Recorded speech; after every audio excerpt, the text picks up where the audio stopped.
Bonjour Thierry Gandillot pour une page cinéma aujourd'hui avec le film qui fait un peu grincer les dents des sympathisants de la Manif pour tous.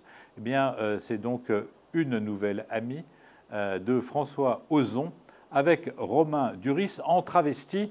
Alors, l'histoire, bon, c'est un peu un mélodrame, hein, ça commence par un drame d'ailleurs. C'est deux super copines, elles sont même d'un état complètement fusionnel, elles sont comme des sœurs jumelles, quand l'une a un amoureux, l'autre en a un immédiatement, etc. Bon, elles se marient à peu près au même moment, mais Laura, malheureusement, va mourir très très vite. Après, elle va donner naissance à une petite fille.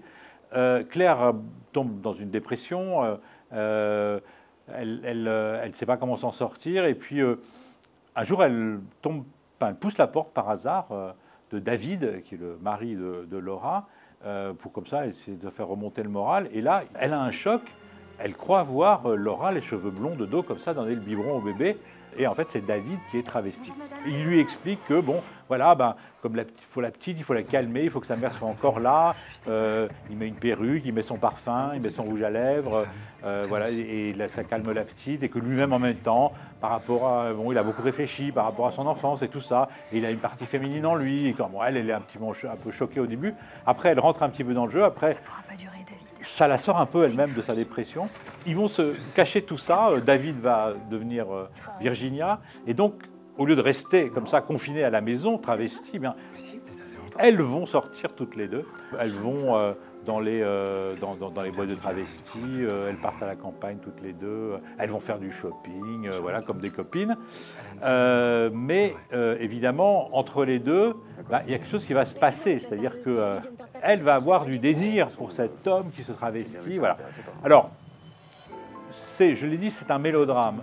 Donc, pour dédramatiser peut-être un petit peu l'affaire, qui pourrait être un peu scabreuse évidemment, François Ozon a choisi à la fois l'humour, la tendresse, non sans une certaine gravité, mais c'est quand même un petit peu le pastiche, c'est un peu le conte de fées, c'est un peu Hollywood, donc dans ce côté notamment de Romain Duris, qui en fait beaucoup, un peu trop, d'ailleurs, à mon avis. Il y a quelques clichés, il y a des scènes un petit peu ridicules, comme par exemple une scène dans une boîte de travestis, où il y a un travesti absolument sublime qui chante Je suis femme de Nicole Croisy, et donc Romain Duris, Virginia, se met à pleurer. Enfin bon, voilà, moi je pense que ça manque un peu d'authenticité.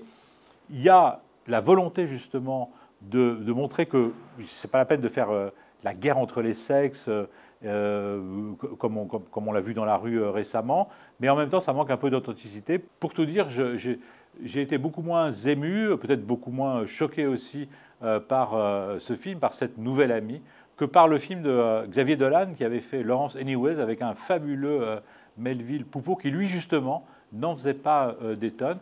Eh ben, écoutez, voilà, vous pouvez aller voir les deux, mais voyez ou revoyez le film de Xavier Dolan qui s'appelait Lawrence Anyways.